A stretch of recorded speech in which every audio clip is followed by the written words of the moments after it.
നമസ്കാരം. കലാകൗമുദി ഓൺലൈനിലേക്ക് സ്വാഗതം. PC ജോർജിനെ പൂട്ടാൻ ഉറച്ച് മുന്നോട്ട് പോവുകയാണ് സംസ്ഥാന സർക്കാർ. 2022 പാലാരിവട്ടം പോലീസ് PC ജോർജിനെതിരെ മതവിദ്വേഷം പ്രചരിപ്പിച്ചതിന്റെ പേരിൽ കേസെടുത്തിരുന്നു. അതിന് ഹൈക്കോടതി അദ്ദേഹത്തിന് ജാമ്യം അനുവദിക്കുകയും ചെയ്തു.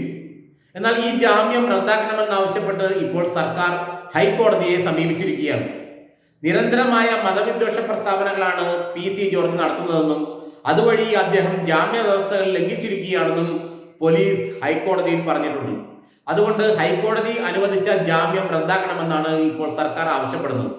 ഹൈക്കോടതി ജാമ്യം നൽകിയപ്പോൾ മതവിദ്വേഷം പരത്തുന്ന പ്രസ്താവനകളിൽ നിന്നും മാറി നിൽക്കണമെന്നത് ഒരു നിബന്ധനയായി തന്നെ ഉൾപ്പെടുത്തിയിരുന്നു. ഈ ജാമ്യ നിബന്ധനയുടെ അല്ലെങ്കിൽ ജാമ്യ വ്യവസ്ഥയുടെ നഗ്നമായ ലംഘനമാണ് ഇപ്പോൾ PC ജോർജിന്റെ ഭാഗത്തു നിന്ന് ഉണ്ടാകുന്നതെന്നും അതുകൊണ്ട് അദ്ദേഹത്തിന്റെ ജാമ്യം റദ്ദാക്കി ഉടനടി അറസ്റ്റ് ചെയ്യേണ്ടതാണെന്നും സർക്കാർ ഹൈക്കോടതിയെ അറിയിച്ചു എന്നാണ് മനസ്സിലാക്കാൻ കഴിയുന്നത്. മുഖ്യമന്ത്രി അമേരിക്കയിലേക്ക് തിരിക്കും മുമ്പ് ഇത്തരത്തിലൊരു നിർദ്ദേശം അഡ്വക്കേറ്റ് ജനറൽ നൽകിയെന്നാണ് ഇപ്പോൾ നമുക്ക് മനസ്സിലാക്കാൻ കഴിയുന്നത്. കേരളത്തിൽ അങ്ങോളം ഇങ്ങോളം മുസ്ലിം വിരുദ്ധ പ്രസ്താവനകളുമായി മതവിദ്വേഷം പരത്തുന്ന പ്രസ്താവനകളുമായി PC ജോർജ് അരങ്ങ് തകർക്കുകയാണ്.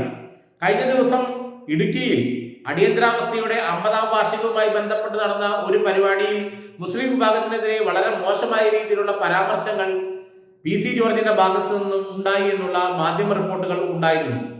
മുസ്ലിം വിഭാഗങ്ങൾ അനാവശ്യമായി ജനസംഖ്യ വർദ്ധിപ്പിക്കുകയാണെന്നും ഇക്കാര്യത്തിൽ അവരെ സൂക്ഷിക്കണമെന്നുമൊക്കെയുള്ള തരത്തിലുള്ള പ്രസ്താവനകൾ പ്രസംഗമധ്യേ PC ജോർജിന്റെ ഭാഗത്തു നിന്നും ഉണ്ടായത്രേ.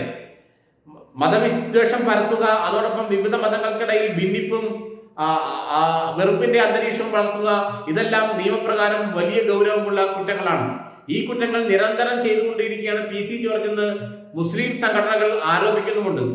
3 തവണ അദ്ദേഹത്തെ ഇക്കാര്യത്തിൽ അറസ്റ്റ് രേഖപ്പെടുത്തിയതാണ്. 3 തവണയും കോടതി അദ്ദേഹത്തിന് ജാമ്യം നൽകി. ജാമ്യ വ്യവസ്ഥകളിൽ കൃത്യമായി പറയുന്നുണ്ട്, മതവിഭാഗങ്ങൾ തമ്മിൽ ഭിന്നിപ്പുണ്ടാക്കുന്ന ഒരു പ്രവൃത്തിയിലും അദ്ദേഹം ഏർപ്പെടാൻ പാടില്ല എന്ന്. എന്നാൽ ജാമ്യം കിട്ടി പുറത്തിറങ്ങിയ ശേഷം വീണ്ടും മുസ്ലിം വിരുദ്ധ പ്രസ്താവനകളുമായി നാട് മുഴുവൻ ചുറ്റിയടിക്കുകയാണ് PC ജോർജ് എന്നാണ് മുസ്ലിം സംഘടനകൾ ആരോപിക്കുന്നത്. നിരവധിയിടങ്ങളിൽ അദ്ദേഹം ഇത്തരത്തിലുള്ള പ്രസ്താവനകൾ നടത്തി.